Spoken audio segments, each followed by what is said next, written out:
भारतीय अदाकार जावेद खान अमरूही इंतकाल कर गए। बॉलीवुड के मारूफ अदाकार जावेद खान अमरूही, जिन्होंने कई दहाइयों के कैरियर में कई मशहूर फिल्मों में काम किया था, आज इंतकाल कर गए। मुबीना तौर पर वो सांस लेने में दुश्वारी का शिकार थे और पिछले 1 साल से बिस्तर पर थे।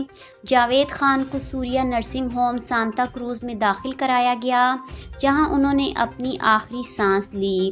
इनके दोनों फेफड़े फेल हो चुके थे। इन्हें ओशिवारा कब्रिस्तान में सुपुर्दे खाक किया गया। कई दहाइयों पर मुहित अपने कैरियर में जावेद खान अमरूही ने हम है राही प्यार के 1993, अंदाज अपना अपना 1994, इश्क 1997, लगान 2001 और चक दे इंडिया 2007 में अहम किरदार अदा किए थे।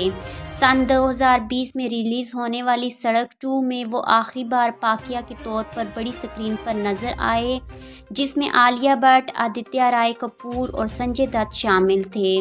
फिल्मों के अलावा जावेद खान अमरूही ने कई टीवी शोज़ में भी काम किया।